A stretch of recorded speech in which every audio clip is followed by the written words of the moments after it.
Oh,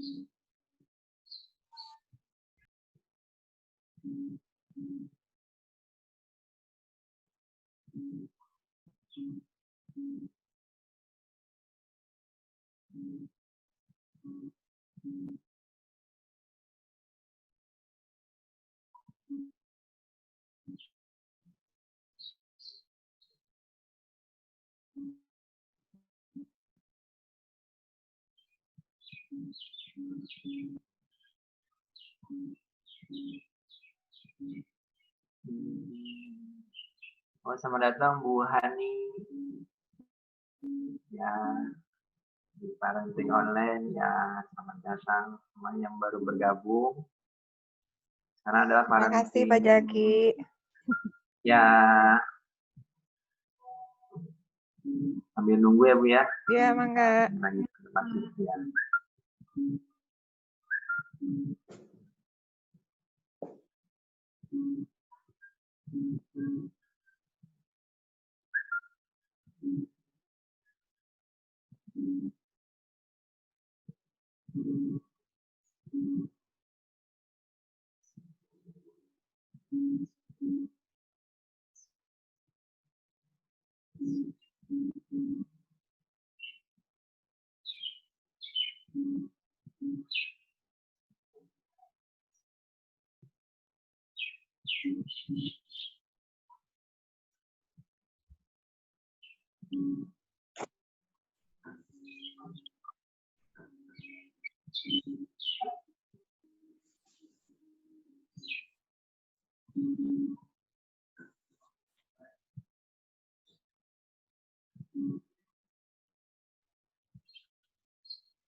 Yang udah masuk ada Bunda Raja. Yang udah masuk C dari Kota Cimahi. Ada Bu Emi Pasuruan. Silakan Bu ngetik di kolom chatnya kalau yang sudah masuk biar kita saling kenal dari kota mana, daerah mana Bu. Ayah Bunda boleh di-chatkan di kolom chat, bisa diketik nama dan kota. Kalau yang sudah masuk ya Bu sambil di absen. Ayah Bundanya bisa masuk ke kolom chat. Jika ada pertanyaan, perkenalkan dulu sekarang untuk perkenalan. Nanti ada sesi pertanyaan juga di kolom chat.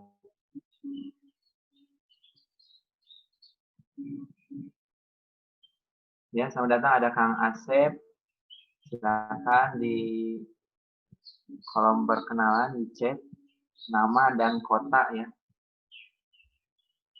Kakang Teteh, kakak-kakak, ayah bunda, ibu bapak silakan di kolom chat.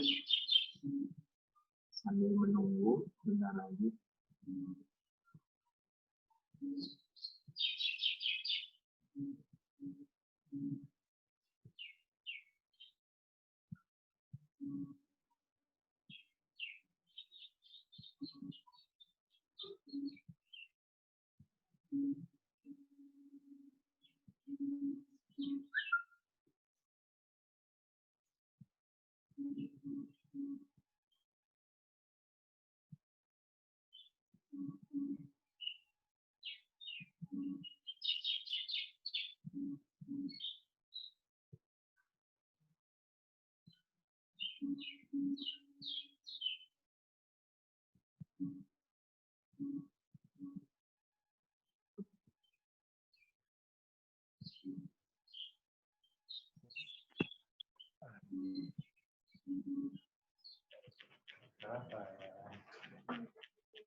Jauhan lah.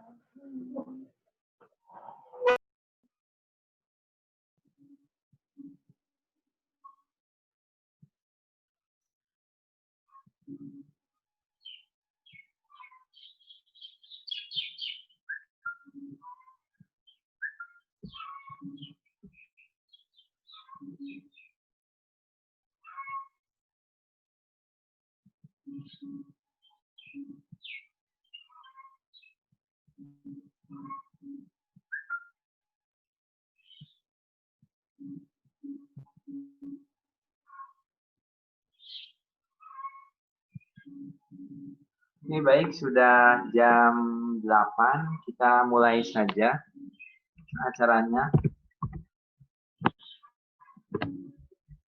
Kedengaran Ibu ya? Ibu, Bapak, Ayah, Bunda, Akang, Teteh, kedengaran ya suaranya? Oke, baik. Assalamualaikum warahmatullahi wabarakatuh. Selamat pagi. Alhamdulillah pada kesempatan kali ini, perkenalkan saya Kak Zaki dari Cahaya Ilmu. Saya di sini akan membawakan acara tentang pola asuh anak dengan gaya belajarnya Ibu ya. Karena dari sini Cahaya Ilmu awalnya itu kita ke sekolah-sekolah. Kita berangkat ke sekolah-sekolah untuk parenting.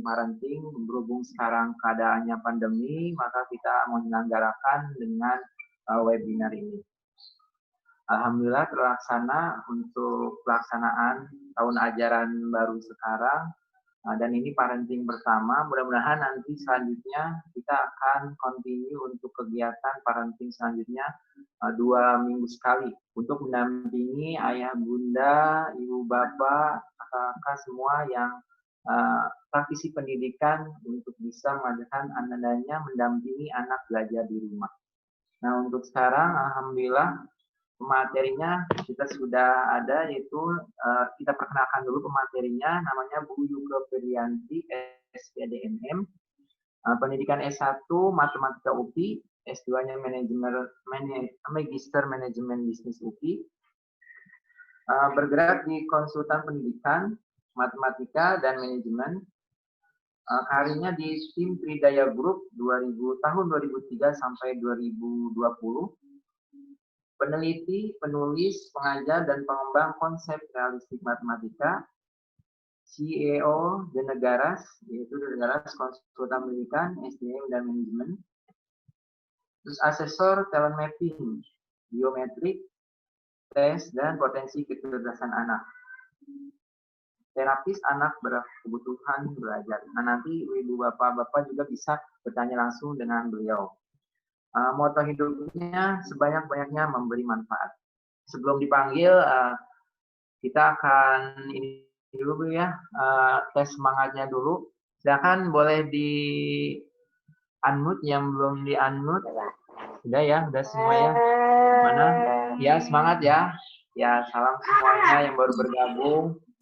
Oke, yang baru bergabung, yang sudah bergabung awal tadi. Mudah-mudahan semangatnya menjadi berkah untuk hari ini dan seterusnya. Yang belum absen di kolom partisipan silakan di kolom chat ya, di absen dulu nama dan kota ya.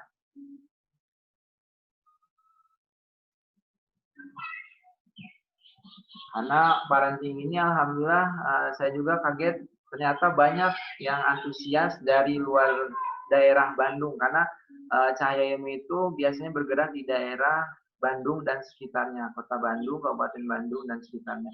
Tapi alhamdulillah untuk webinar ini bisa seluruh Indonesia, bahkan nasional, ada yang dari Aceh sampai luar daerah Bandung.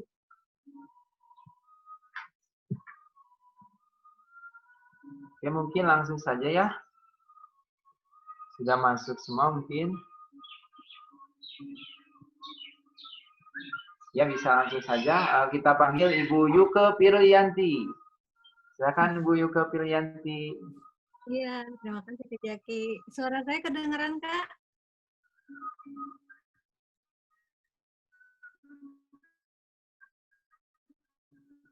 Suaranya kedengeran? Ya, Halo, kedengeran. Kedengaran, Alhamdulillah. Bunda. Ya, bismillahirrahmanirrahim. Assalamualaikum warahmatullahi wabarakatuh. Selamat pagi, Bunda semua. Ini kita semua ada ayahnya juga ya. Kebetulan di Cahaya Ilmu ini parentingnya luar biasa nih, pagi-pagi nih Kak Jaki ngajakin parenting nih. Kalau di Indonesia Barat, waktu Indonesia Barat sekarang jam 8 ya.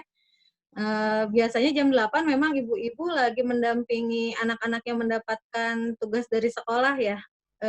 Ada yang sudah standby online gitu ya, ada yang memang masih masih anak-anaknya masih persiapan dan seterusnya.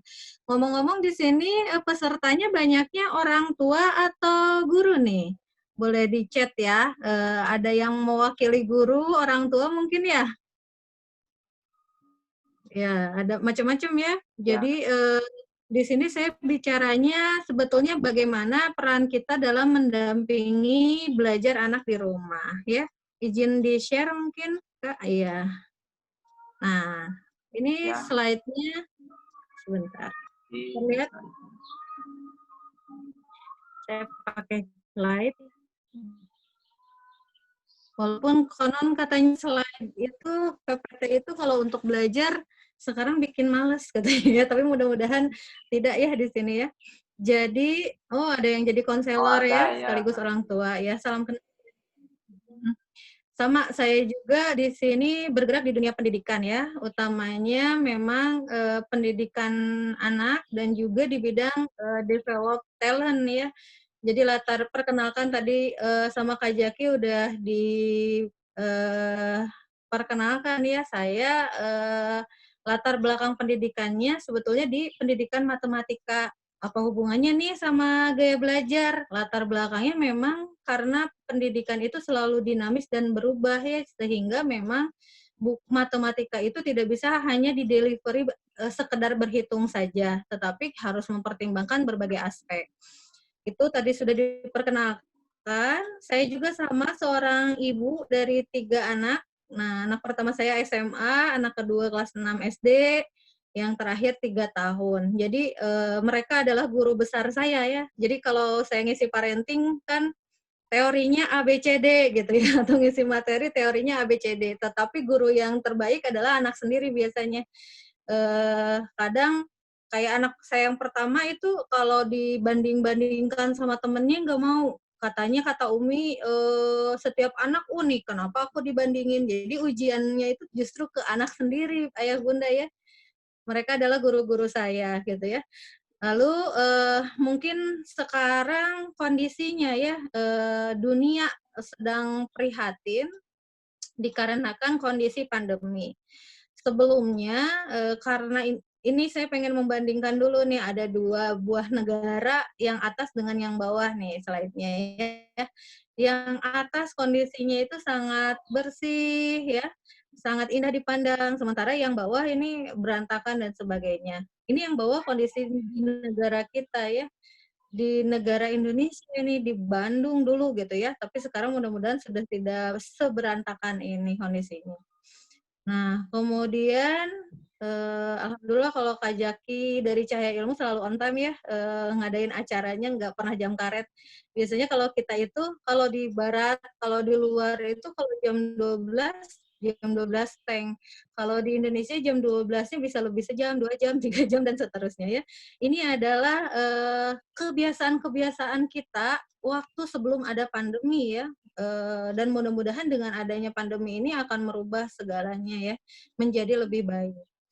Oke, ayah bunda pasti mengalami ya, inginnya ketika anak kita belajar online tuh tampilannya pengennya kayak gini ya, happy gitu ya, tertib, duduk manis, wah gitu.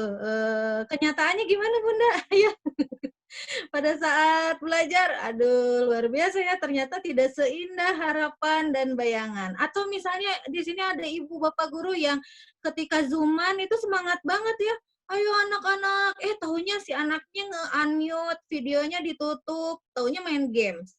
Ada loh yang kayak gitu ya.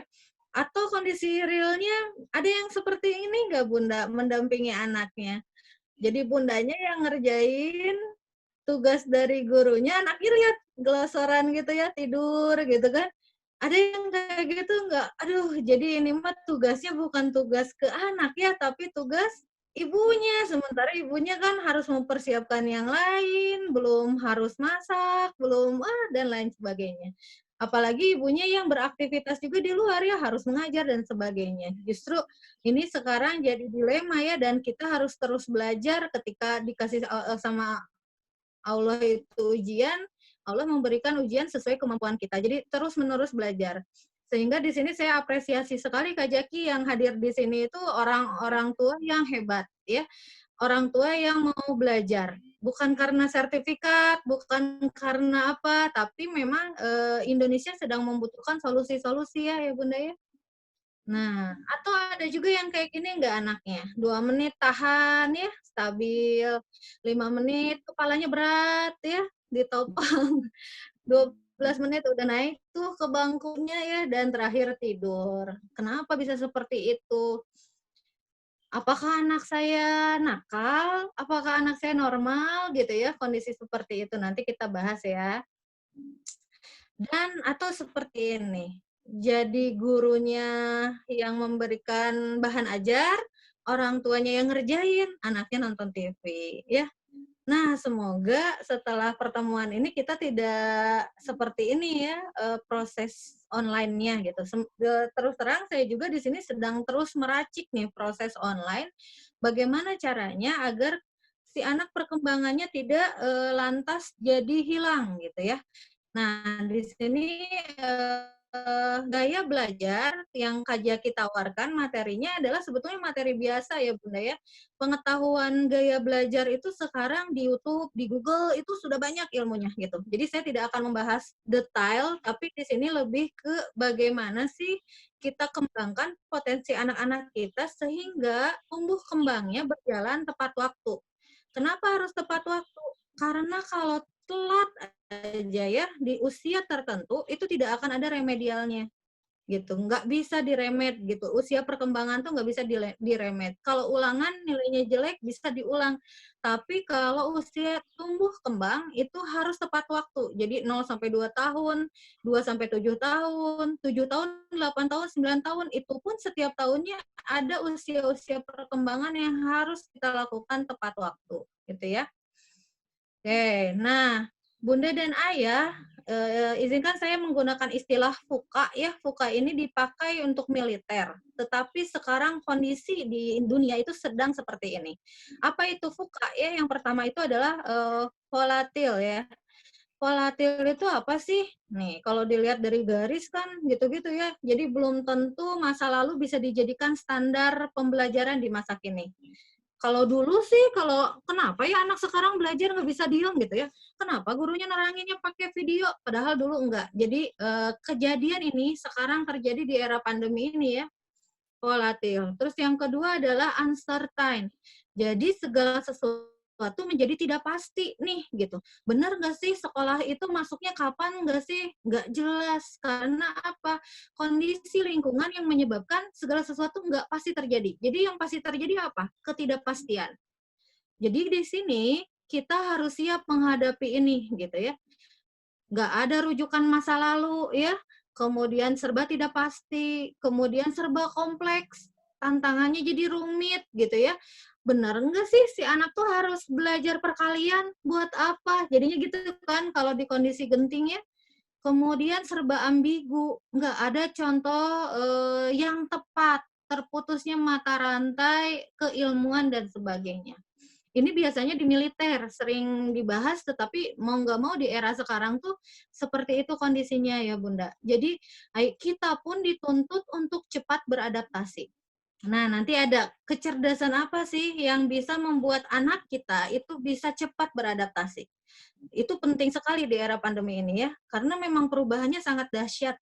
Dari bidang pendidikan, oke lah jadi di rumah. Belum lagi ekonomi gitu ya. Beberapa perusahaan besar turun drastis omsetnya, terjadi PHK dan sebagainya. Wah, itu cepat sekali siklusnya gitu ya. Mau nggak mau kita harus menghadapi fase itu.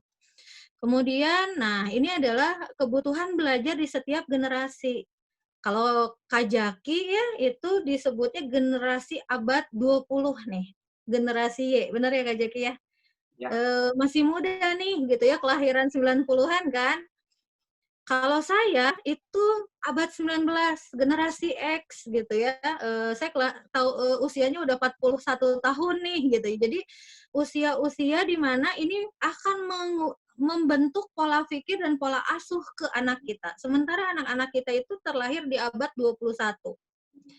Nah, abad 18 itu disebutnya baby boomer ya. Jadi kalau yang namanya beraktivitas itu harus pakai tenaga fisik dan sebagainya. Generasi saya itu generasinya kalkulator, generasi mesin. Makanya kalau belajar itu hafalan, ya. Dikatakan pintar matematika kalau hafal perkalian. Bisa hafal butir-butir Pancasila gitu ya. Jangankan itu nomor telepon aja bisa hafal sampai 20 nomor. Coba sekarang, Bunda, hafal nggak sih 5 nomor HP orang terdekat kita? Saya sih udah nggak hafal nih, paling hafalnya nomor saya sama suami doang gitu ya, nomor anak udah nggak hafal. Kenapa bisa seperti itu? Eranya udah beda, padahal dulu sangat hafal gitu ya, nomor-nomor HP, nama-nama menteri gitu ya, dan seterusnya. Kemudian abad 20 nih, generasi Kazaki dulu belajar, itu sudah masuk teknologi. Jadi anak-anaknya lebih banyak beraktivitasnya ke thinking, berpikir. Kalau saya mesin gitu ya, ngapalin rumus, apa-apa rumus. Nah, anak sekarang itu sudah beda lagi generasinya. Ini disebutnya generasi emosional. Jadi baby boomer itu muscle, mesin, mind gitu ya. X itu mesin, Y itu mind. Generasi Z atau sekarang sih generasi alpha itu disebutnya generasi emosional. Emosional itu bukan marah-marah aja ya, tetapi apa-apa harus ada sentuhan emosinya. Jadi anaknya seperti itu. Tetapi mereka nggak ngerti apa itu emosi. Jadi gini, anak sekarang itu bisa tahu emoticon WA ya, smile yang gitu ya, smile, sad, yang emoticon banyak ekspresinya ya. Tetapi dia tidak bisa mendefinisikan kecewa itu apa, marah itu apa, ya, sedih itu apa, gembira itu apa, bahagia. Dia tidak bisa tidak tahu definisi itu. Padahal anaknya memang ada emosi. Gitu ya. Sehingga ayah bunda, kita kalau tahu kita generasi apa, pasti kan akan menuntut sama ya ke anak kita. Kenapa waktu Umi mah dulu kelas 3 teh udah hafal kalian udah kelas 5 masih belum hafal gitu ya.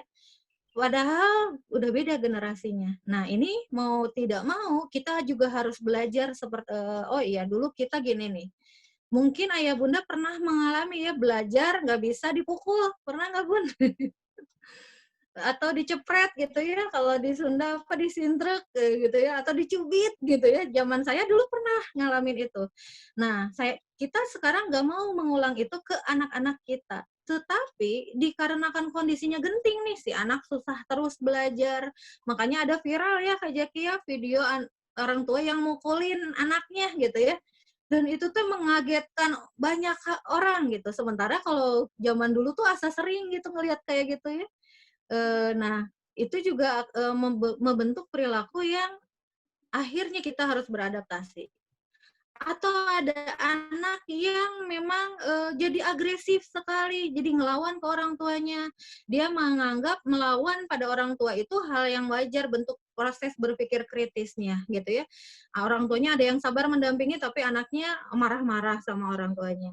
Ada anaknya yang diem, orang tuanya yang dominan. Nah, ini terjadi terutama di fase genting. Bahkan konon katanya di fase PJJ ini ya emosi jadi pada naik ya. Kita jadi tahu karakter yang sebenarnya nih. Anak kita, dan seterusnya ya. Ini kebutuhan belajar di setiap era ya, yang mau nggak mau harus kita pahami bersama. Kemudian masuk ke kuadran waktu nih. Nah, biasanya ya kita itu belajar di kuadran genting penting, di kuadran 4 nih. Ayah bunda, kalau kita memfasilitasi anak belajar di kuadran 4, nantinya jadi stres terus, karena alam sadarnya tinggi nih.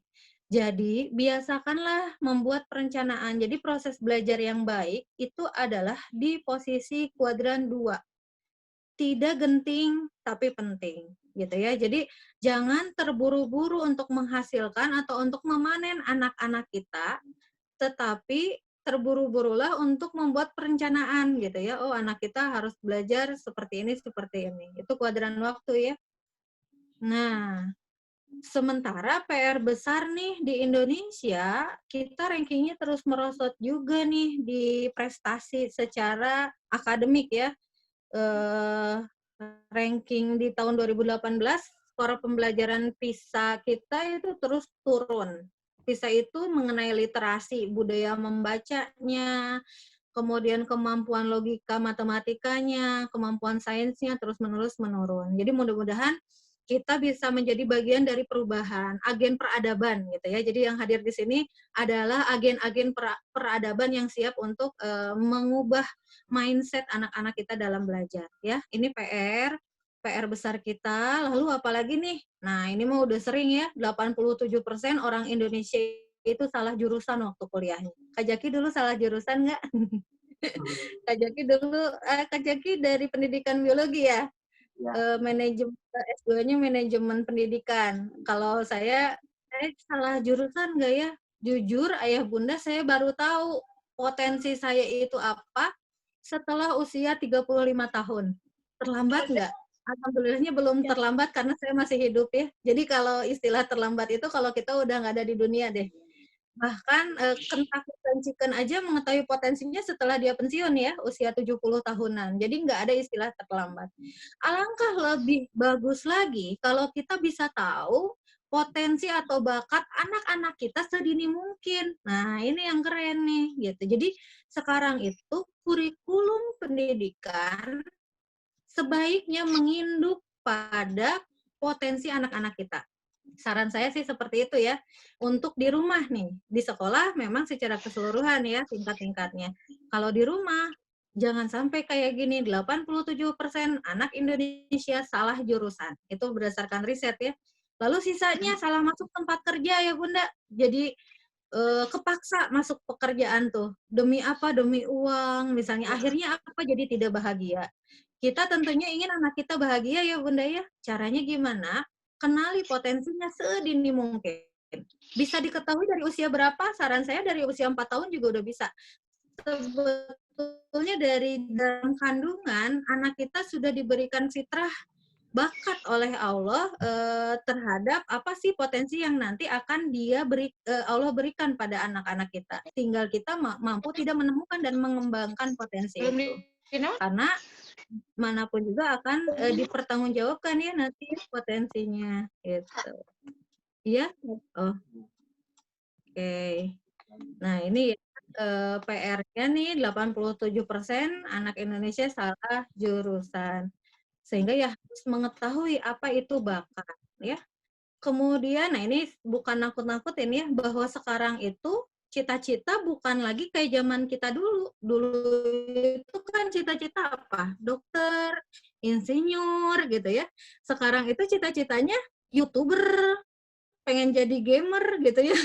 Berubah gitu cita-cita tuh. Karena nanti pekerjaan yang akan diminati itu biasanya adalah pekerjaan pertama di era berkaitan sama informasi, yang kedua sama pekerjaan yang berkaitan dengan pemecahan masalah yang tidak terstruktur. Jadi kehandalan soft skill itu sangat dibutuhkan nanti.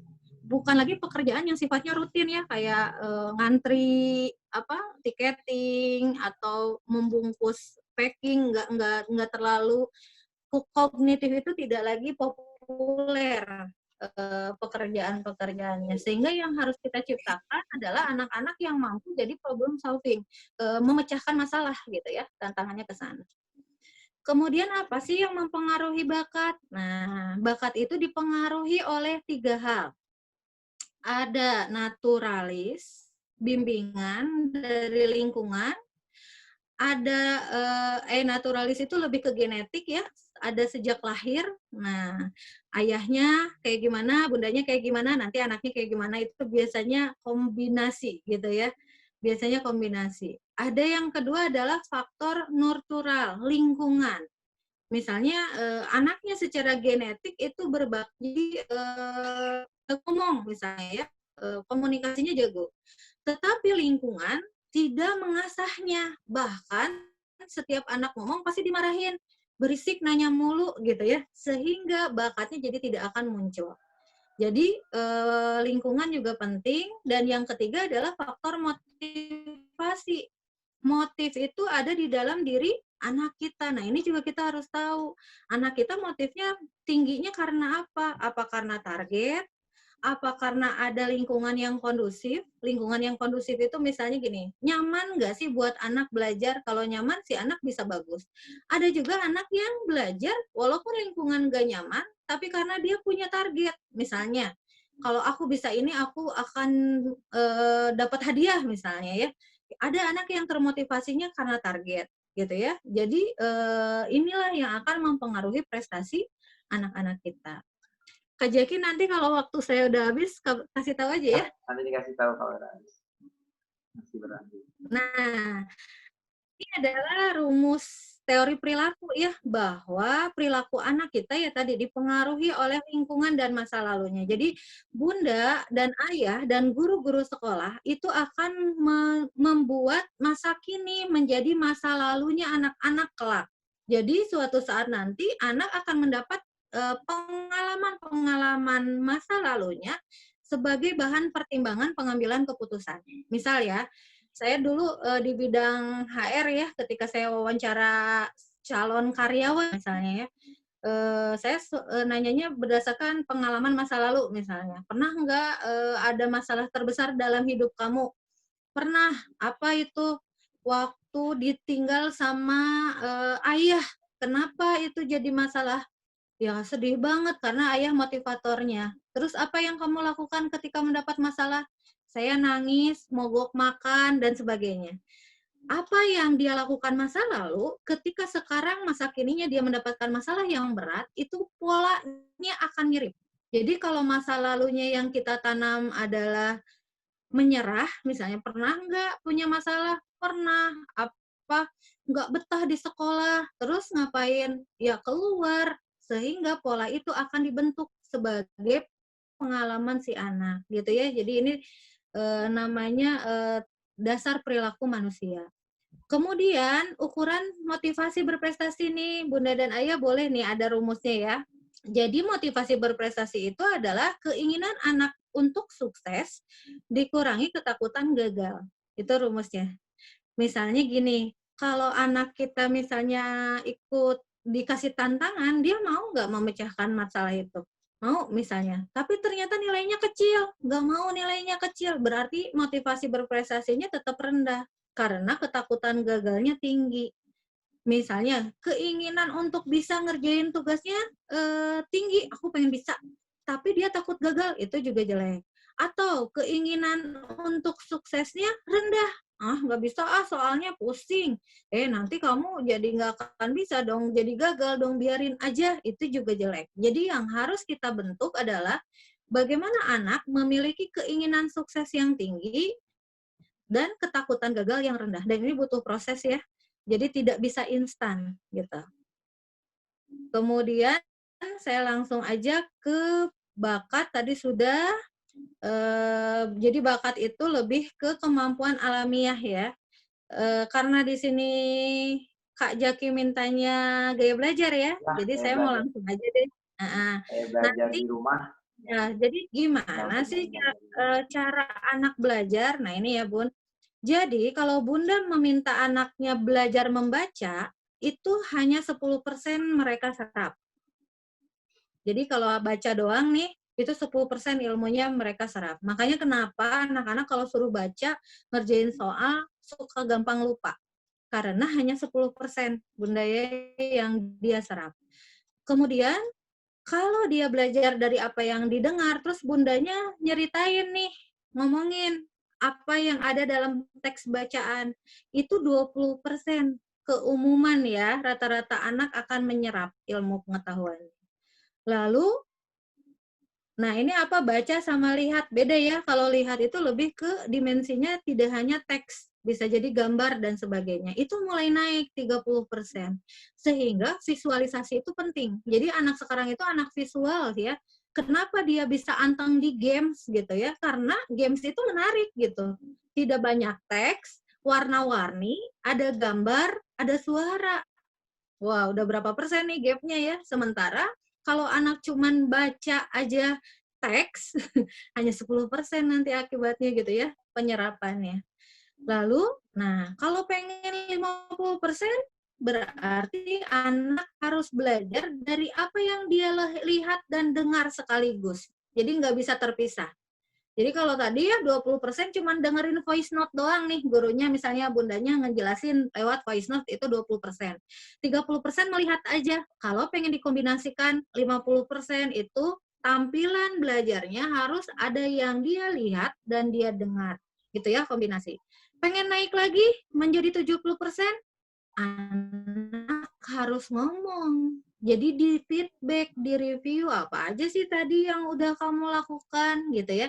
Kenapa ya anak saya kalau ditanya, tadi belajar apa? Nggak tahu.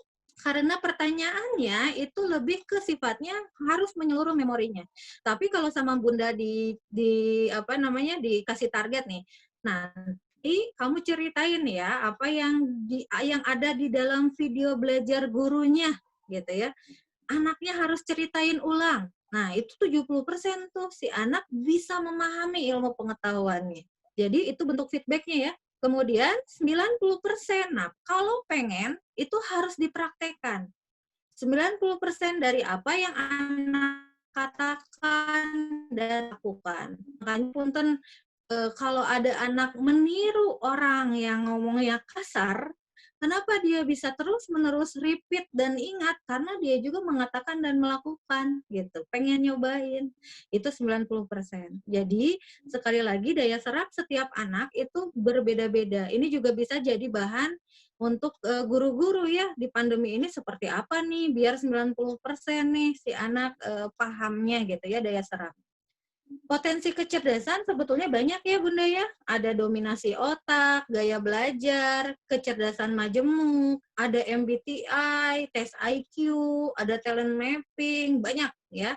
Dan ini bisa Bunda dapatkan melalui banyak hal. Bisa mengamati Bunda sebagai observer gitu ya. Bisa juga ada self assessment-nya, ada sidik jari, ada psikotes dan seterusnya. Karena di sini ranah saya bukan ranah tes, tapi saya lebih ke ranah interpretasi hasil tes dan pengembangannya gitu ya. Nah, yang akan dibahas di pertemuan ini adalah dominasi otak dan gaya belajar. Kenapa? Ini penting dulu ya. Karena gini ya Bunda, ketika ya Bunda sudah mengetahui nih logika berpikir anak, kecerdasan-kecerdasan anak akan mempengaruhi ke keterampilan dia dewasa. Tadi ya, kemampuan adaptasi itu dimiliki oleh anak-anak nih yang bawah nih. Oleh anak-anak yang seperti apa? Anak-anak yang cerdas, naturalis. Gitu ya. Jadi kemampuan adaptasi, kalau boleh saya ini ya, ini nih yang ada di bawah ini. Kemampuan adaptasi itu berarti adalah keahlian meneliti dan pengamatan. Jadi kita yang cerdas kemampuan adaptasinya, stimulasinya lewat alam. Ajari anak kelincahan, naturalis, mengenal hewan, tumbuhan, dan sebagainya. Kalau anak kita pengen bagus leadership-nya nih kayak mempengaruhi orang, ya, itu berarti yang harus diasah adalah logikanya sama visual spasialnya. Jadi kalau anak gambar-gambar ya Bun ya, ini bagus untuk mengasah kemampuan konsep ya. Komunikasi nih, pengen anak jago ngomong nih, bisa jadi guru yang bagus, trainer, motivator. Berarti yang harus diasah adalah kemampuan linguistiknya sama kemampuan musiknya. Jadi musik itu bukan hanya masalah bernyanyi, tapi kepekaan terhadap nada dan sebagainya. pengen anak kita cekatan nih, nggak lelet ya. Kalau dikasih tantangan, kerja itu cepet. Seneng ya kalau pegawai punya bos punya pekerja yang cepet ya. Ini harus diasah body kinestetiknya nih. Nggak boleh si anak rebahan terus nih.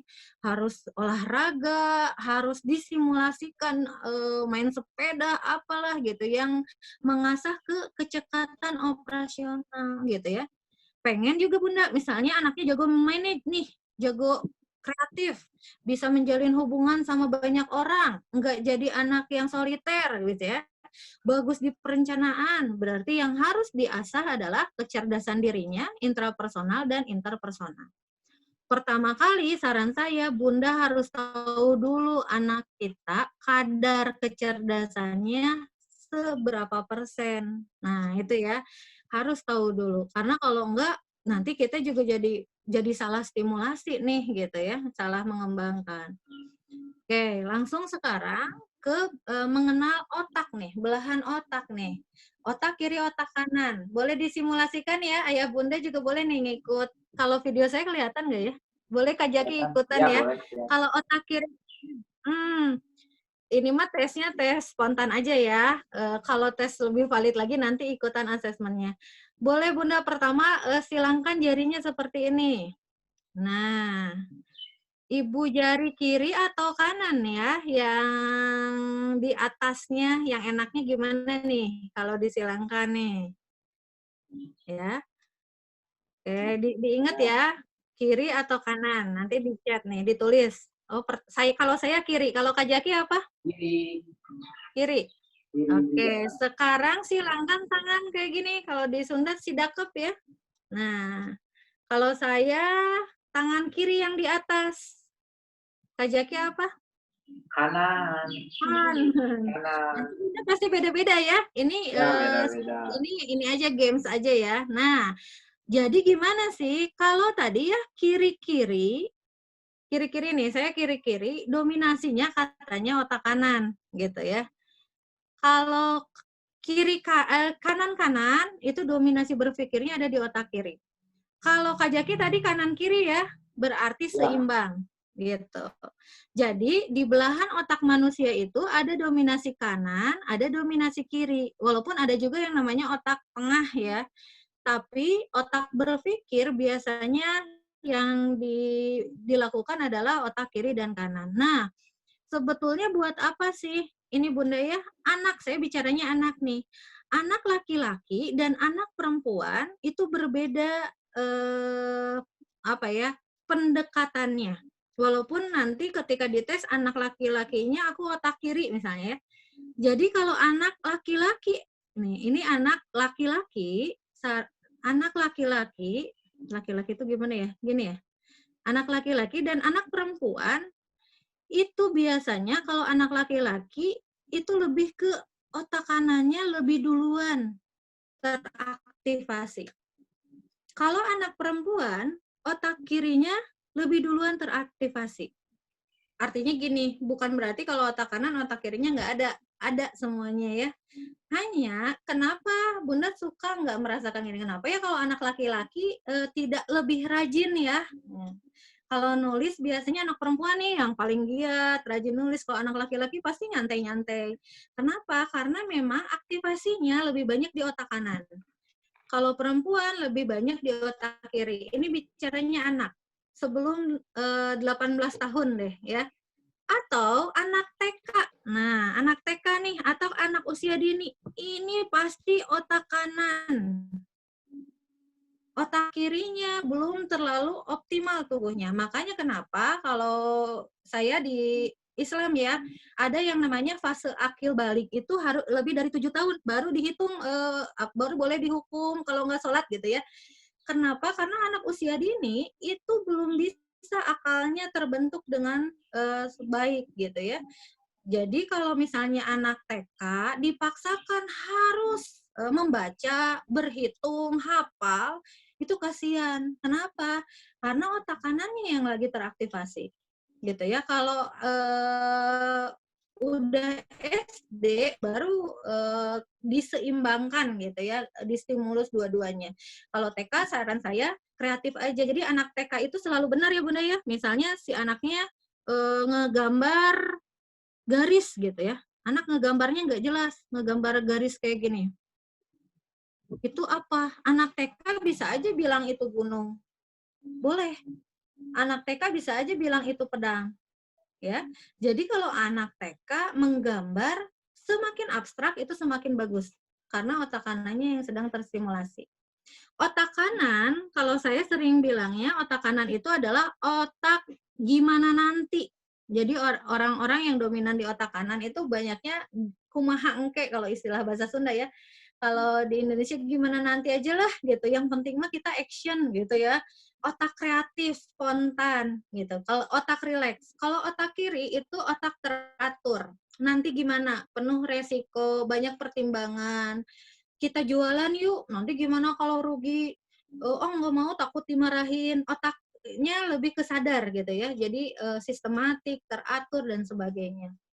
Nah, tugas kita dalam pendampingan anak, saya bicaranya anak di bawah usia 14 tahun ya, 15 tahun, itu dua-duanya harus diaktifasi, Bunda.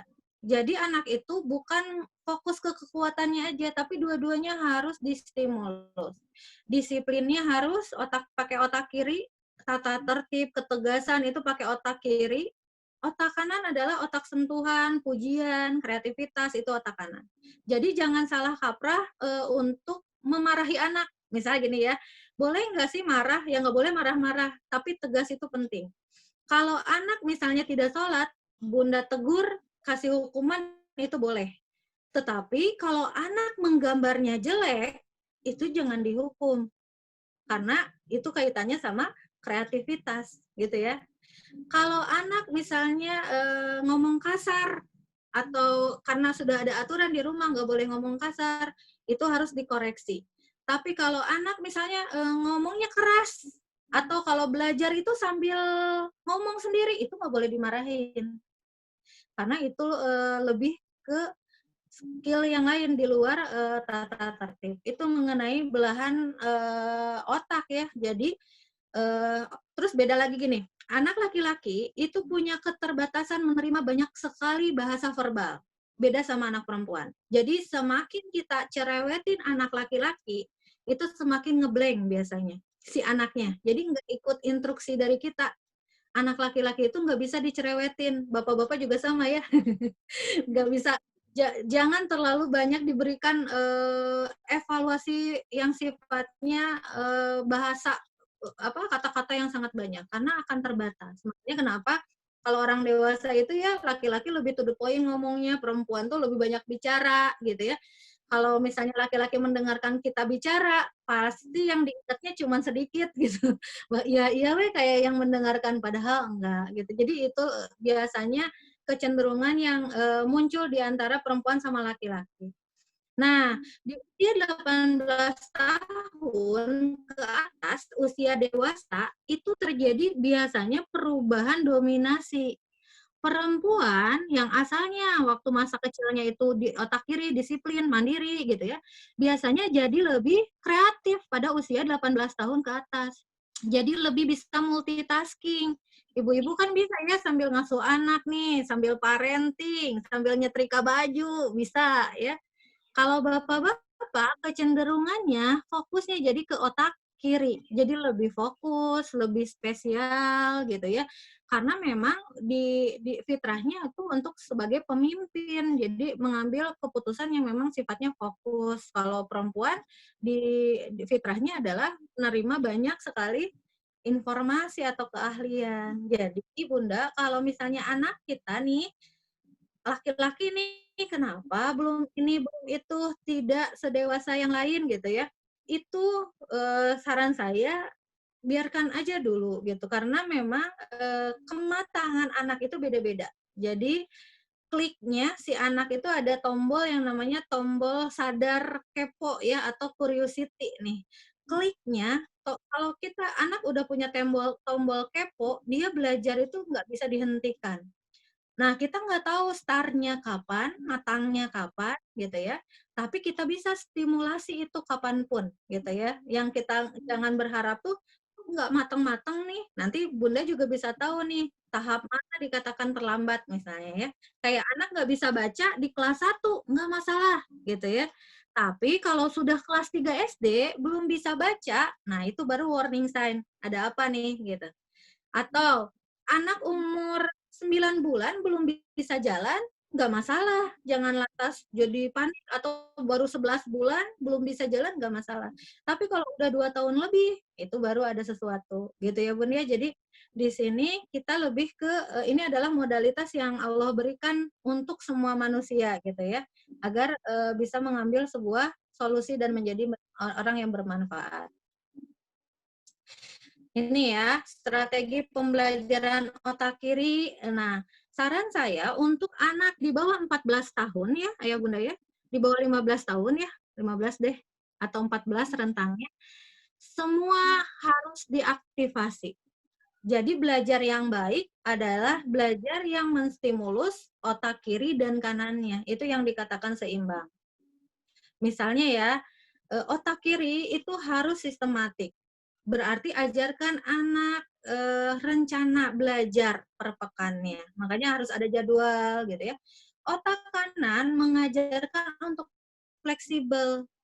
Kalau saya sama guru, saya nggak pernah kalau guru sekolah misalnya ada materi yang nggak jelas atau apa, yang saya lakukan adalah bagaimana si anak bisa beradaptasi terhadap kondisi seperti itu. Bukan lantas saya protes ke gurunya, Bu, kok nggak jelas sih? Bukan. Jadi yang harus kita ajarkan bagaimana si anak beradaptasi terhadap kondisi lingkungan, gitu ya. Nah, menggunakan apa? Aktivasi otak kiri dan kanan, gitu. Ini otak kiri menggunakan daya ingatnya, kalau otak kanan imajinatif ya. Kalau Bunda misalnya minta tolong anaknya, "Nak, bawain tahu di kulkas," ya. Anak otak kiri itu langsung ngerekam memorinya, oh tahu, tek tek tek tek tek. Makanya to the point, buka kulkas, cari tahunya, kasih ke bundanya. Anak otak kanan biasanya imajinasinya tinggi, bisa lama gitu ya, buka kulkas, terdistrak sama es krim, sama puding, dia nyobain dulu itu, lama banget. "Nak, Bunda nyuruh apa?" Misalnya. "Ih, lupa." Misalnya kayak gitu ya. Jadi memang untuk fokus otak kanan itu tidak terlalu sefokus otak kiri. Tetapi untuk anak, stimulus aja, kenalkan aja, gitu ya. Itu untuk strategi pembelajarannya. Nah, lanjut ke gaya belajar ya, Bunda ya. Karena Bunda, gaya mohon maaf, ya, waktunya 7 menit lagi ya. 7 oke. menit lagi. Ya, gaya belajar itu ada 3 ya, visual, auditif, sama kinestetik. Saya langsung aja nih, visual, anak itu membutuhkan fokusnya di mata, membutuhkan melihat dan mengamati.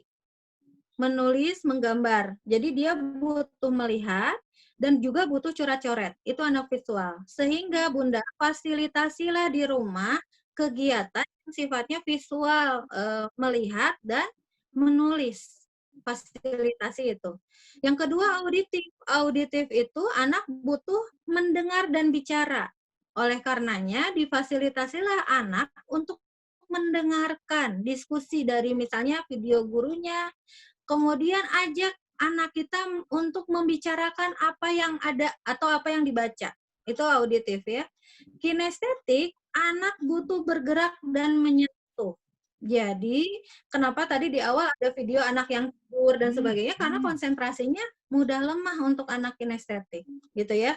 Nah, pendampingan gaya belajar ini penting sekali untuk menstimulus ketiga-tiganya, Bunda. Nah, caranya gimana? Kalau guru hanya misalnya ngasihnya slide aja, berarti mau tidak mau minta anak untuk membacakan itu dikeraskan suaranya. Lalu di coret-coret ya, ditulis, nggak usah disalin, apa yang dia tangkap digambarkan. Jadi 3 gaya belajar ini bisa difasilitasi. Nah, kinestetik itu butuh sentuhan, dia butuh memegang dan juga butuh disentuh. Anak itu butuh pengakuan kayak hebat kamu gitu ya. keren kamu gitu, kayak menepuk bahu dia, itu penting sekali. Nah, ini yang di pandemi sekarang itu guru nggak bisa kayak gitu ya Bunda ya, nggak bisa nepuk anaknya karena jauh gitu ya. Jadi kalau guru bisa aja nepuknya hatinya, misalnya ketika anak mengerjakan tugas, jangan lupa guru juga harus memberikan penguatan. "Terima kasih ya, Kak Jaki udah ngumpulin keren," misalnya kasih emotikon jempol, itu butuh sekali. Kalau orang tua itu diusap rambutnya, "Bagus kamu hari ini lebih keren dari kemarin," gitu ya Bun ya. Dan biasakan memberikan penguatan positif, jangan yes but. Yes but itu gimana? "Iya sih kamu bagus, tugas dikumpulin, tapi tetap aja sholatnya ngaret." Nah itu yes but. Yes but itu akan membuat si anak jadi ilfeel, hilang feeling. "Ah, buat apa saya belajar? Toh nanti salah lagi," gitu ya. Jadi di sini Bunda dan Ayah sebagai manajer artis nih. Tadi kamu belajarnya ngapain? Coba ceritakan sama ayah matematikanya tentang apa? Jadi langsung to the point, matematikanya tentang apa? Nggak tahu, lupa. Coba ambil bukunya, tentang apa? Judulnya aja baca, bilangan bulat. Jadi bilangan bulat itu gimana sih? Gitu ya. Stimulasi lewat pertanyaan-pertanyaan. Sehingga 3 gaya belajar ini tetap terwakilkan, terstimulus gitu ya. Nah, selanjutnya kayak tadi ya, kita inginnya anak kita itu long term memory, ingatan jangka panjang. Kuncinya adalah berikan stimulus secara kontinu tapi tidak terburu-buru. Ya, kalau ingatan jangka pendek, short term memory itu kan kayak SKS, sistem kebut semalam gitu ya. Kalau long term memory itu jangka panjang, menyeluruh, bukan berarti belajar terus di meja selama berjam-jam, bukan. Sekali-kali Bunda juga boleh pecah konsentrasinya nih. Misalnya anaknya usianya 12 tahun. Setiap kurang lebih 11 sampai 12 menit sekali itu dipecah konsentrasinya. Sama Bunda boleh dikasih minum dulu anaknya atau senam otak dulu ya. Senam otak tuh kan bisa ginian, banyak ya di YouTube ya. Bisa main apa dulu sebentar baru dia masuk lagi ke materi. Jadi tidak harus terus-terusan mengerjakan, nantinya juga jadi nggak konsen ya. Nah ini visual yang tadi ya, orang visual secara umum kalau ngomong cepat. Saya visual nih, kalau ngomong cepat ya. Terus kalau berpikir itu matanya pasti ke atas kalau visual ya. Jadi kalau dia mikir mau jujur atau bohong, matanya geraknya ke atas kalau visual. Itu. Kemudian, kalau auditif secara umum dia, eee, kalau ngomong enakeun, enak gitu ya, alurnya, suaranya bagus, mic voice, cocoklah jadi penyiar radio. Kalau saya nggak cocok Kak Jaki ya. Nah, ini beda-beda nih, ini auditif, lalu kalau kinestetik sebentar. Nah, kalau kinestetik ini kalau ngomong lama, pelan gitu kalau ngomong. Karena dia itu nggak suka bicara, nggak suka terlalu banyak menulis. Dia senangnya bergerak gitu ya, ini anak kinestetik. Nah, kemudian untuk multiple intelligence juga nanti pembahasannya di part 2 mungkin, ini Nanti masih di part basic ya 2 Kak mungkin Jaki. ya. Kalau Nah, sekarang jadi udah disuruhkan dulu, nggak ya. akan dulu secara detail seperti ini, enaknya sambil bedah karakter anaknya nih kalau Ya. seperti ini. Nah, nanti ayah bunda juga bisa tahu kecerdasan dominannya anak kita di mana, gitu ya. Anak kita dominannya ada di mana, lalu setelah itu, ini saya ini dulu ya. Nah, tahap perkembangannya Bunda yang tadi ya. Jadi tahap perkembangan inilah yang tidak boleh hilang. Jadi walaupun sekolahnya di rumah gitu ya, tetapi di usia ini adalah tahap-tahap perkembangan yang tidak boleh terlewat. Ini yang bahaya, misalnya anak 2 sampai 7 tahun, itu pemikirannya masih statis, belum bisa berpikir abstrak. Nggak boleh dipaksa berhitung yang sifatnya seperti anak SD. 7 sampai 11 tahun itu sudah harus bisa menggabungkan, memisahkan, menyusun dan seterusnya. Ini tahap berpikir inilah yang tidak boleh terlewat di fase-fasenya gitu. Itu standarnya. Kemudian nah ibarat tangga ya, kalau anak kita tidak tuntas Bunda Ayah ya, ini anak tangganya jadi bolong nih, jadi bolong. Kalau bolong terus, nah anak di usia tinggi karena di bawahnya ini nggak tuntas, ya jadi anaknya tidak menyelesaikan masalah dengan baik perkembangannya. Ini bahayanya, makanya hikmahnya pandemi ini adalah kita sebagai orang tua harus tahu tahap-tahap berpikir dan gaya belajar anak gitu ya, sehingga bisa tepat sasaran nih kita kasih stimulasinya gitu. Oke, nah ini yang terakhir dari saya, ini pembagian 3 usia ya. Usia 0 sampai 7 tahun itu adalah anak yang kaya wawasan. 7 sampai 14 tahun kaya gagasan, 14 sampai 21 tahun kaya akan kegiatan. Sederhananya di pola asuh, 0 sampai 2 tahun itu adalah peran dominan dari ibu. 3 sampai 7 tahun ibu dan ayah. Jadi perlakukan anak secara sebagai raja. Anak selalu benar di usia ini, ya. 8 sampai 11 tahun, nah secara dominan anak perempuan itu ke ibu, anak laki-laki itu ke ayah. Perlakukan anak seperti tawanan perang. Maksudnya apa? Latih kemandiriannya. Eksplor semua bakatnya dengan pendampingan mandiri. Jadi, anak SD yang bagus adalah ya kita tega si anaknya bisa mandiri gitu ya belajar. Nah, di usia anak memasuki akil balik 11 sampai 15 tahun, ini adalah perubahan dominasi pola asuh ya. Anak perempuan harus dekat dengan ayahnya, anak laki-laki harus dekat dengan ibunya. Kenapa? Karena mereka sudah mengenal lawan jenis, ya. Kalau anak perempuan, misalnya ayahnya suka muji ke anak perempuannya, anak ayah cantik ya, anaknya jadi nggak geeran gitu ya, ketemu laki-laki yang muji itu, ayah saya juga bilang saya oke gitu ya. Nah ini udah saatnya peran dominannya beralih, bukan berarti tidak ada peran yang lain, tapi yang dominannya. Di usia 11 sampai 15 tahun yang harus dieksplor bukan lagi latihannya, tapi sudah leadership sama entrepreneurnya gitu ya. Nah, di sini ibu dan ayah mengambil peran dalam tahapan perkembangan anak. Kemudian sentra pendidikan di rumah, ayah bunda jangan salah nih, dari rumah aja sudah banyak ilmu yang bisa kita kenalkan ya. Misalnya dari teras aja kita anak bisa mengenal tentang moral conduct atau public social education. Teras itu kan menerima tamu gitu ya. Kemudian di ruang tamu interpersonal gitu ya. Di ruang keluarga, family, organisasi, teamwork, ada yang namanya meeting-meeting kecil ya di keluarga itu adanya di ruang keluarga. Kamar pribadi itu fasenya ego, privacy.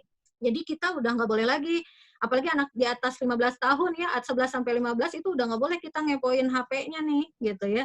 Di usia 8 sampai 11 tahun, HP-nya boleh masih sama orang tuanya berdua, tapi kalau udah remaja mereka punya privasi gitu ya.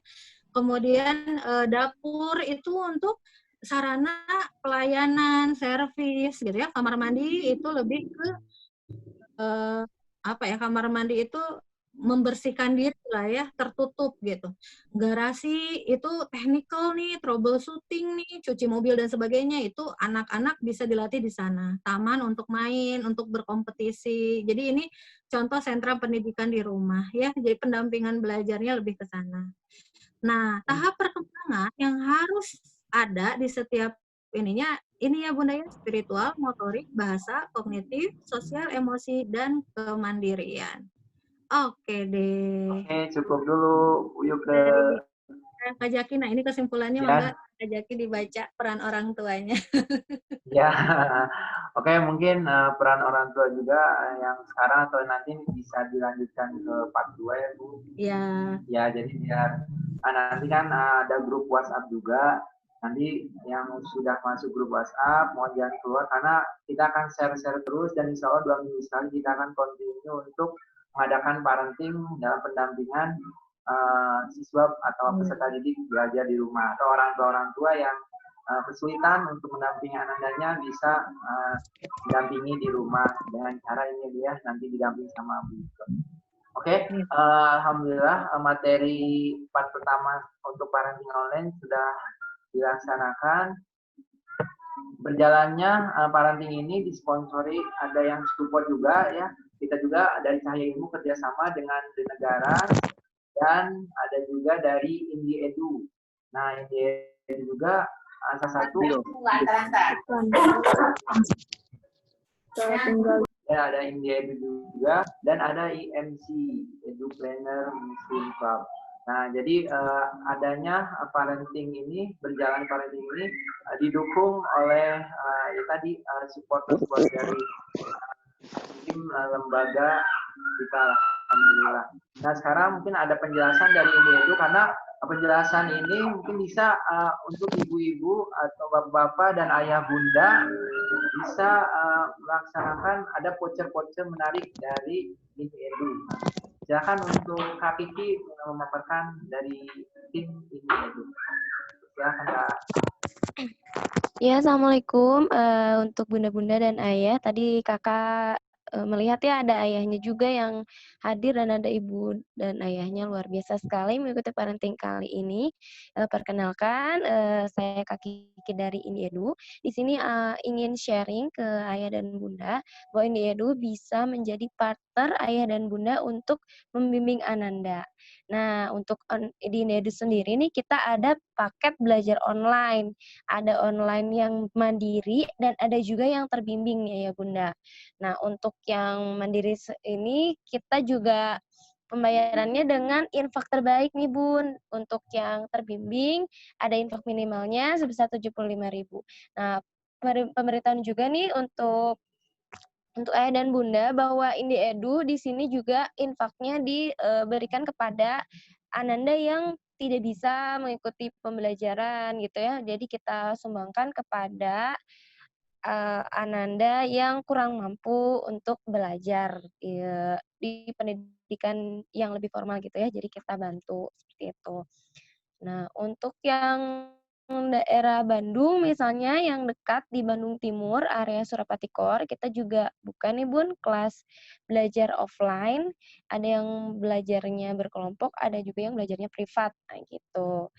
Untuk yang selanjutnya ada juga nih yang offline nih, barangkali nih ayah dan bunda misalnya kesulitan ketika mengajarkan sesuatu terutama di matematika dan sains. Nah, ini Edu bisa menjadi partner ayah dan bunda. Di sini kita ada kelas private offline dan juga private online. Jadi ini khusus one on one. Jadi satu tentor atau satu mentor akan mendampingi satu siswa seperti itu. Nih untuk yang offline-nya berarti kita bisa ke rumah ayah dan bunda atau mungkin mau ngambil yang online biar misalnya Kak biar lebih aman nih Kak mau yang online. Boleh banget nih Bunda, kita nanti akan ada sesi pembahasan dan belajarnya via Zoom dan WhatsApp secara pribadi dengan anandanya seperti itu. Nah, selain itu kita juga ada nih untuk bunda-bunda yang ingin menjadi asisten belajar di rumah nih. Nah, kita buka yang namanya Edu Partner. Jadi, ayah dan bunda akan mendapatkan paket instrumen belajar dari Indiedu dan juga ada video pembelajarannya. Terus nanti juga ada sesi pelatihan mengajarnya beserta tim ahli kami tentunya seperti itu. Dan untuk Indiedu sendiri, di sini layanannya itu lebih ke matematika, sains, juga ada bimbingan kesulitan materi yang dipelajari di sekolah. Itu. Untuk kurikulumnya sendiri ini kita mengacu pada NCTM. Target belajarnya untuk 1 tahun, tentunya 1 tahun ajaran, dan grade materinya dari kelas 1 SD sampai kelas 12 SMA. Jadi dari SD, SMP, sampai SMA kita buka nih ya Bunda. Seperti itu. Iya, itu aja mungkin Kak Zaki kalau dari tim Indiedu. Nanti kita juga akan share informasinya ke grup WhatsApp-nya Ayah Bunda mungkin ya Kak Zaki? Ya nanti di-share Kak. Terima kasih Kak. Gitu. Itu aja. Terima kasih untuk Ayah Bunda yang hadir hari ini. Kak Kiki yakin ini ilmunya itu sangat bermanfaat sekali nih Ayah Bunda dan bisa dipraktekkan untuk anandanya. Terima kasih. Oke, makasih Kak Kiki. Oke, silakan Ayah Bunda yang ingin bertanya boleh di kolom komentar atau di chat. Silakan yang ingin bertanya, 2 pertanyaan terbaik akan saya pilih. Silakan yang ingin bertanya. Di kolom chat silakan yang ingin bertanya. Insya Allah nanti saya ilmu juga 2 minggu ke depan kita akan mengadakan kembali karantina lanjutan. Mudah-mudahan bisa membantu ayah bundanya dalam menghadapi anandanya belajar di rumah. Ya, kesulitan-kesulitannya bisa nanti saling konsultasi di grup. Silakan, ada yang ingin bertanya? Pertanyaan terbaik nanti akan dibacakan. Oke, ada nih dari Kadina. Pendampingannya berapa season ya Kak yang online? Oke, bisa langsung dijawab ya. Untuk pendampingannya kita pendampingan yang sudah tes ya Kak ya. Kalau kita kan nanti akan ada tes juga kalau yang berminat. Nah, nanti kalau yang sudah berminat ingin ikut tes, kita ada 4 kali pendampingan secara online dan menyeluruh gitu Kak. Kalau untuk karantina kita terus continue selama pandemi ini. Selama kita masih belum bertemu, tidak boleh tatap muka, kita terus mendampingi lewat online. Ada lagi yang ingin bertanya, silakan. Langsung bertanya. Ada Bu Yuke. Waktunya masih ada 15 menit lagi. Silakan untuk yang ingin bertanya.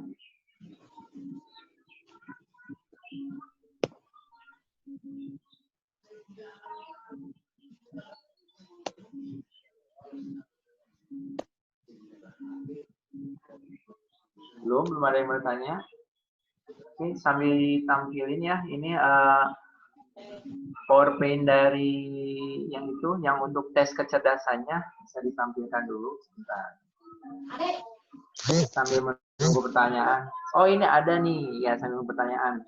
Bagaimana cara orang tua memanage anak untuk pendampingan di rumah yang memiliki anak 3 orang yang sekolah di SD? Semuanya perlu pendampingan secara bersamaan. Oke, bisa sambil langsung dijawab ya. Nah, Bu ini dari Bu Hani. Ada yang bagaimana cara orang tua memanage anak untuk pendampingan? Oke, manajemen ya. Bisa sambil langsung dijawab juga. Pertama, ya. Bu Hani ada Bu Hani? Bu Hani. Anaknya 3, Masya Allah. Semuanya belajar ya. Oke, ini peran orang tua ya. Sekaligus di sini aja saya sharingkan nih. Pertama adalah orang tua itu adalah manajer artis, mindsetnya ke situ ya. Mindsetnya adalah orang tua manajer artis, anak kita artis. Jadi kalau Bunda punya 3 anak, luar biasa ya. Artisnya ada 3 nih. Si artis ini pasti belajarnya beda-beda. Nah, yang namanya belajar itu kan ada belajar yang sifatnya formal, tertib, misalnya duduk manis dan sebagainya. Ada yang sifatnya di luar konteks belajar formal. Saya berarti ini memanage belajar dua-duanya ya. Jadi ketika anak kita belajar formal, pertama yang ini Bunda, melakukan proses pendampingan belajar dengan tempat yang mendukung dulu. Gitu ya. Tempatnya mendukung dulu, waktunya tepat. Karena ini ada fase-fase waktu di mana memori anak itu bisa menyerap bagus. Jadi kalau di rumah, saran saya lakukan hal yang seperti dilakukan di sekolah. Pagi-pagi sudah harus mandi. Gitu ya, ditertibkan dulu nih. Kayak sama anak saya juga sama. Jam 7 itu sudah harus pakai seragam. Mau sama gurunya diminta difoto, mau enggak, harus pakai seragam, harus sudah mandi, standby. Yang kedua, tempat belajar, Bunda, jangan terpisah. Saran saya ya. Jadi ada satu tempat di mana kita standby. Ini Bu Hani stand di rumah ya, atau beraktivitas di luar rumah juga? Boleh unmute aja Bu, biar kita diskusi ya. Ya, nah, saya standby di rumah sih Pak. Oh, sama berarti ya. Sama kalau ini sharing aja ya. Kalau saya kalau belajar formal dari sekolah berarti kan ya. Jam 7 itu sudah harus beres mandi dan semua harus ada di satu tempat. nggak boleh ada yang di kamar. Karena kan ada anak SMA biasanya senangnya di kamar gitu kan ya. Ada anak yang pengennya misah-misah. Kalau kita ada rule-nya dulu nih. Jadi tempatnya harus kita kondisikan, boleh lesehan, boleh apa, pencahayaannya yang cukup gitu ya. Itu saran yang pertama secara fisik ya. Ada atau tidak kan sekarang tuh ada tugas dari guru harus difotoin gitu kan ya. Nanti kirim ke grup. Nah, kalau saya ada atau tidak ada tugas itu tetap harus tertib ke situ. Karena kita harus menghargai sekolah. Jadi kalau saya bilangnya sekolah itu adalah tempat menitipkan tega. Ya nggak, Bun? Jadi kalau sekolah sebelum kita pandemi kan, kalau gurunya ngasih PR gitu kan, anak kan ngeluh, aduh banyak PR. Tapi harus digituin kan anak SD.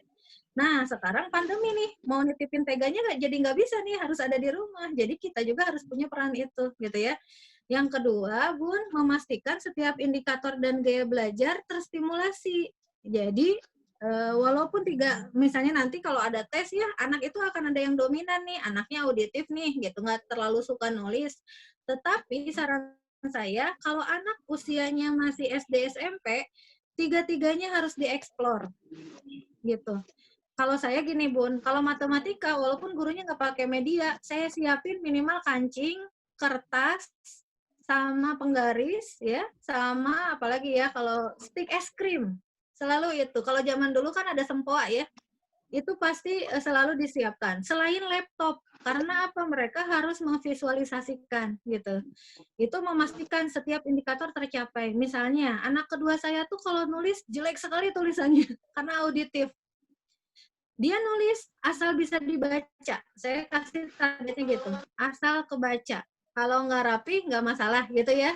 Tapi kalau yang diwajibkan dari anak auditif adalah dia harus review materinya ke saya. Jadi bukan saya yang jadi gurunya. Tadi kamu ngerjain apa saja? Coba list. Oke, baca Quran ya? Al-Haqqah, coba gimana? Ini Mi, udah nggak harus detail, minimal dia review. Kalau dia review pasti dianya sendiri yang akan hafal, bukan untuk kita gitu. Gitu ya. Nah, yang ketiga menyelaraskan perbedaan antara kita dan anak, Bunda. Ini yang sering ngegas itu.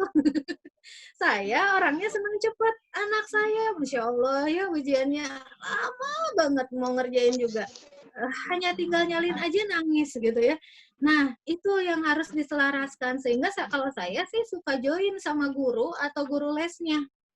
Misalnya gurunya saya hubungi, Pak, nanti ke anak saya mah tolong ya ditagih aja secara japri. Jadi gurunya, pokoknya teganya ke guru aja. Saya kerjasamanya gitu. Jadi kalau sama guru nggak pernah, anaknya nggak bisa terus saya marahin gurunya. Bu guru, kenapa ini soalnya susah? Nggak pernah gitu. Tapi gini, Pak, tolong tagihin ya. Jadi saya punya power. Nih, Pak Syukur udah nagih. Kalau nggak pakai voice note aja, Pak. Saya nggak takut kan si anak. Nah, itu kompaknya harus di sana, Bu. Jadi Bunda nggak sendiri di sini ya. Terus yang keempat, ini Bunda, jangan lupa ngasih motivasi ke anak. Jadi kalau anak udah sesuai, Mama bangga, besok kamu lebih hebat lagi. Itu harus sering. Anak sekarang tuh krisis motif penguatan, Bunda. Jadi banyak, kita punya ekspektasi tinggi kan ya. Tetapi kalau ada perubahan setiap harinya, akui gitu. Karena ada anak yang bergerak hanya karena dikasih jempol loh sama mamanya. Jadi mamanya mainnya di jempol, bukan hari ini jempol Bunda naiknya segini, kamu keren. Kemarin kan segini nih, masih males-malesan, masih marah-marah, sekarang naik yang kayak gitu ya. Dan terakhir, jalin komunikasi aktif Bunda sama lingkungan. Ya, kayak tadi kompakan saran saya. Mudah-mudahan nggak puas ya, Bun. Terima kasih Bunda Yuke. Sama Bunda. Ya, terima kasih Bu. Dan sekarang ada pertanyaan nih ada 3 pertanyaan lagi nih ya. Iya, dari enggak. Bu Emi, Bu Is, dan Bu Aas. Nah, mungkin pilih salah satu aja ya. Boleh. Ya, nanti mungkin sisanya kalau yang nggak kejawab di sini nanti bisa di-share di grup ya pertanyaan jawabannya. Oke, ini dari mewakili kan tadi yang udah SD ya, sekarang pengen tahu nih yang TK-nya nih. Bu, anak saya perempuan masih TK, dia aktif banget, nggak mau diem kalau di rumah, tapi kalau di sekolah dia pendiam terus. Kalau disuruh nulis sama baca dia nggak mau, tapi kalau dikasih berhitung sama dikasih soal matematika dia semangat. Nah itu gimana? Oke. Ya, Anak nggak bisa diem. Jadi gini ya, ada kalanya si anak kalau di rumah jadi apa adanya. Jadi manja, nggak ketulungan. Tapi kalau di sekolah dia bisa jadi diem, ngelihat, mengamati. Ada kepribadian yang berbeda. Itu pantau aja Bunda selagi kepribadiannya tidak merusak. Maksudnya gini, itu lebih berbahaya kalau di rumah anak diem, tapi di sekolah anak agresif. Mukul teman itu yang lebih bahaya. Tapi kalau di rumah anak centil, misalnya jago kandang gitu ya, di rumah berani sama mamanya, nyanyi-nyanyi apa, di sekolah malu, itu proses. Jadi nggak apa-apa. Karena proses kan, anak juga melihat, oh itu orang lain, aku harus jaim, jaga image, itu proses. Kemudian tadi, anak saya kok kecenderungannya senangnya ke matematika ya, sementara membaca itu kurang begitu suka. Berarti Bunda sudah bisa jadi observer buat anaknya, bagus ini. Karena penting sekali nih, ini indikator yang kedua tadi ya, memastikan setiap indikator terstimulus. Berarti Bunda udah tahu kecerdasan logika anaknya muncul. Kalau anaknya suka, jangan dihentikan, Bun. Jadi anaknya udah suka angka, oh udah kata Bu Yuku jangan dulu diajarin, biarin aja kalau anaknya suka ya. Nah, kalau anaknya udah suka baca misalnya, pengen bisa baca sendiri itu nggak apa-apa. Karena kan kita pengen anak kita tuh kayak bukan mobil mogok ya. Kan paling susah tuh kayak gini, ngedorong mobil mogok gitu. Kalau anak serba nggak mau itu susah. Kayak gini nih. Tapi kalau anaknya suka, itu jangan di stop. Nah, sekarang tinggal Bunda lihat mana yang kurangnya. Oh, anaknya kurang begitu suka membaca misalnya. Artinya dia kurang begitu ini tetap aja kenalkan Bun, tapi jangan dipaksa gitu ya, dikenalkan karena bisa jadi belum tereksplor aja gitu ya. Nah, perkara kenapa lebih suka dan sebagainya, ujung-ujungnya yang tadi Bunda, bakat itu pada akhirnya kita itu akan terasah di bakatnya gitu pada akhirnya ya. Tetapi di usia TK itu usia eksplor, kenalkan tapi jangan dipaksa gitu. Jadi kalau caranya gimana? Bunda bisa aja ngedongeng dulu, terus ngobrolin pentingnya membaca dan sebagainya gitu ya.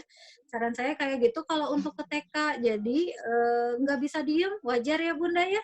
Usia 5 tahun itu paling bisa konsentrasi maksimal itu 4 menit lah. Sisanya pasti banyaknya beraktivitas, bergerak, dan sebagainya. Jadi nggak ada istilah anak nggak bisa diem itu anak nakal. Justru bagus. Justru kalau anak TK banyaknya diem ya, diemnya sampai sejam, itu justru harus dicek. Kalau saya nanganinnya kayak gitu, nah ini anaknya diem terus, ini bahaya gitu. Ini bahaya gitu ya Kak Jaki ya. ya. Mungkin Satu lagi boleh? boleh. Satu lagi boleh Bu Ike? Mangga. Boleh Kak. Ah ini ada yang ini nih dari Bu Emi nih. Ya. Nah mungkin garis besarnya ya kalau anak-anak suka marah-marah, nah terus supaya diperhatikan dalam waktu kebersamaan itu gimana? Ya, marah-marah. Nah, ini ranahnya psikologi klinis ya. Tapi minimal gini deh, emosi anak itu tidak bisa dihilangkan ya Bunda ya. Yang namanya emosi itu kan ada 3 ya. Ada emosi yang dipendam, ya dipendam.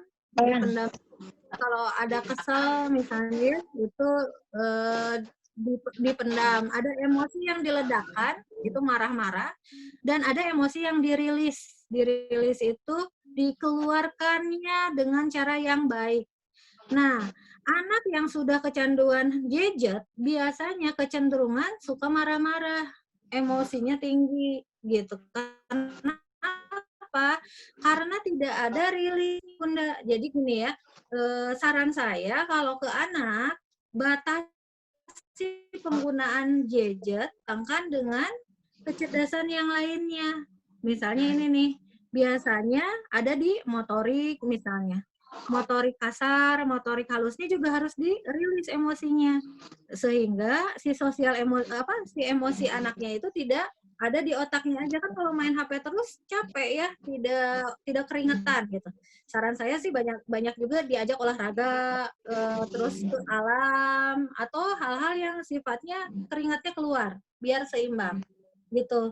Jadi kalau marah-marah itu biasanya perilaku yang dia juga mencontoh lingkungan gitu ya dan merugikan gitu ya Kak Jaki ya. Jadi dirilis Ya. emosinya. Kalau Kak Jaki kesel suka apa? Jalan-jalan ya? Jalan-jalan ke alam. Nah, itu bagus. Rilis emosi, Ya. jalan-jalan ke alam, jangan ke Tenang. keramaian ya. Ya betul. Kalau kenalnya makin pusing. Juga Makin pusing dan lagi pandemi Macet gitu. ya. Jadi memang harus diseimbangkan Bunda. Tantangannya ada di gadget. Jangan sampai main gini aja, jangan sampai main komputer atau main HP di kamar. Itu hindari sekali. Di kamar dia jangan. Jadi kalau mau main HP, main komputer, bikin rule, kerjakan di ruang belajar bareng-bareng yang terpantau oleh semua. Itu aja. Tetap ya harus ada batasan gitu. Jadi kita cek dulu nih berapa lama penggunaan gadgetnya gitu Kak Ya. Jaki. Terima kasih Bu Yuke. Nah, Ya, ini yang sudah bertanya juga terima kasih ada Bu Is, Bu Aas, Bu Tri. Ya, terima kasih. Mungkin sekarang bagi yang ingin mengetahui kecerdasan anandanya ya bisa lewat kita percaya ilmu standar. Nah, kita juga bergerak pertanyaannya ya. bakat. Ya. Masih banyak nih pertanyaan-pertanyaannya. Masih banyak ya? Iya. Karena waktunya sudah ini Bu Yuke. Ini Mungkin nanti di saya. di Boleh season nanti berikutnya. kirim aja ke grup ya, ke Kak Jaki ya. ya. Nanti di grup. Ya nanti Bu Yuke masukin di grup ya. Mohon izin. Boleh juga nanti saya suka aktif juga di WA story atau apa, boleh dikasih nomornya aja Bu Kak Jaki, nomor saya. Oh iya boleh. Nanti di ya kalau ada kendala atau apa, saya senang sekali sama anak-anak soalnya. Oh iya. Jadi buat saya nggak ada anak yang menjengkelkan, itu yang ada adalah anak yang kreatif ya, anak yang hebat. Gitu. Oke. Ada slide itunya yang apa? Itunya. Oh, slide-nya ya, nanti saya kasih ke Kak Jaki ya. Ya. Ya nanti slide itunya ya. Ya nanti. Oh, itu ya. Oke. Ya terima kasih ya Bunda. Ini ada info terakhir dari Cahaya Ilmu. Juga ada Kak Dinar ya, Kak Dinar juga dari Cahaya Ilmu juga. Ini ya Kak. Nah ini ya, bagi yang ingin khusus ya, ini khusus yang ikut parenting hari ini. Ya khusus yang ikut parenting hari ini. Bagi ayah bunda yang ingin mengetahui potensi kecerdasan Andanya bisa harga khusus hari ini sampai besok terakhir. Sampai besok terakhir khusus yang ikut parenting hari ini. Nah ini dari harga biasa kita di sekolah, nah ini harga-harganya, paket-paketnya juga ini. Ada keterangannya. Nanti saya share juga di grup untuk ini fasilitasnya asesmen hasil. Ada hasilnya juga, penjelasan hasil, konsultasi, dan sertifikat. Nah, biasanya kalau kita di sekolah, sertifikat ini bisa digunakan untuk masuk ke SD atau masuk ke jenjang berikutnya untuk acuan bahan kita untuk ke depan itu gimana. Jadi bisa kelihatan gaya belajarnya seperti apa, terus minat bakatnya, passionnya di mana. Dan nanti untuk supaya nggak salah jurusan, nah maka ada treatment khusus untuk tes kecerdasan Andanya. Paket-paketnya ada paket anak remaja, dan paket remaja dewasa. Mungkin nanti ini di-share saja di grup WhatsApp. Bagi yang ingin mendaftar nanti bisa di WhatsApp. Ya, terima kasih atas perhatiannya ibu-ibu semua, bapak-bapak, ayah bunda, kakak-kakak, mas dan mbak semuanya yang hadir pada kesempatan kali ini. Alhamdulillah acara berjalan dengan lancar. Terima kasih khusus pada Bu Yuke Pirianti yang telah memberikan materinya. Insya Allah nanti akan ada lagi ya Bu Yuke ya, season kedua. Nah, sesi 2 ya, lebih mendalam lagi. Ya, nanti bisa lagi untuk bagusnya sih sesi kedua udah sama potensi per anak ya, biar langsung bikin kurikulum nih buat bunda manajemennya. Iya. Betul, jadi biar langsung lihat potensi Andanya sambil pendampingan ya Bu ya. Iya. Ya, oke. Karena waktunya sudah habis, jam 9.30. Alhamdulillah, acara berjalan lancar. Terima kasih. Mohon maaf bila saya pribadi banyak kesalahan dan kekurangan. Sampai ketemu lagi di kesempatan season kedua Paradigm Online KYMU, disponsori oleh The Nagaras, ada INEDU dan DMC. Terima kasih. Mungkin langsung saja ditutup. Wassalamualaikum warahmatullahi wabarakatuh. Waalaikumsalam warahmatullahi wabarakatuh.